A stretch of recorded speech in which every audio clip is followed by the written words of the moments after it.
Hello, this is Captain Camila Chisholm again, and today this is about my organizational leadership and practice video. And my scenario was dealing with challenges with loyalty.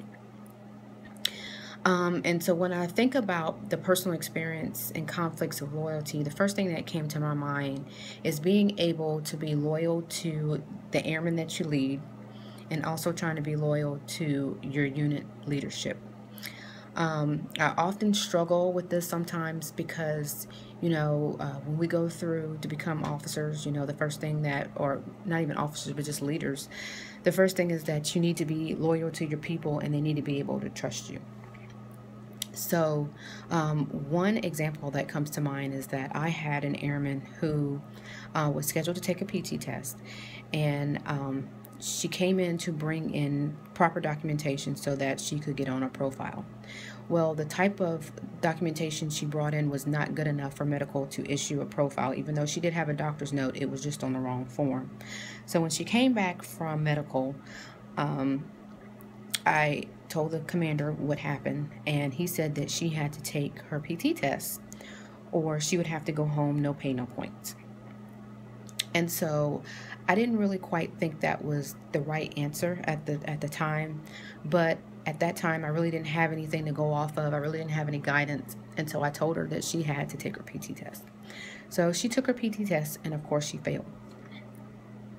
And she was really distraught because she, I was kind of distraught as well because I felt like I should had spoken up, and I felt really bad about the situation. This was the first PT test that she had failed. It was just really, it was just really a bad situation.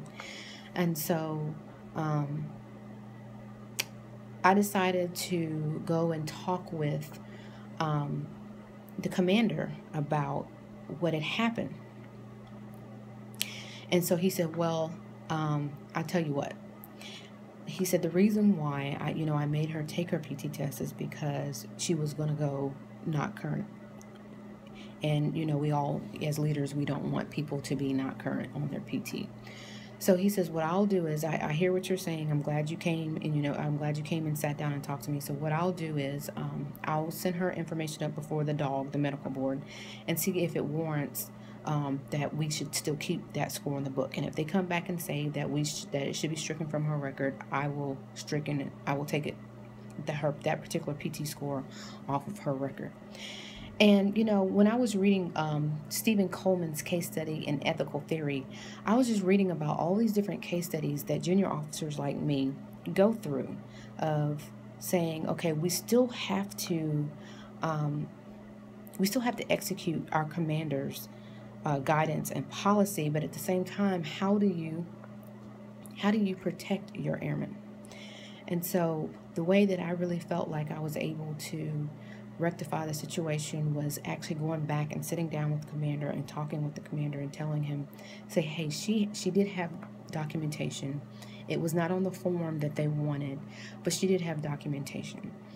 And so he listened, he sat down, we went and him and I both looked through the PT policy, the AFI, and we found that we could send her case before a board. And that is what we did. And in the end, she was very happy because, like I said, that PT score was stricken from her record. And then also, it showed on the other end of the leadership end, it showed that the commander had confidence in me to know what battles to fight, and to when to stick up for your people, and when sometimes you shouldn't stick up for your people.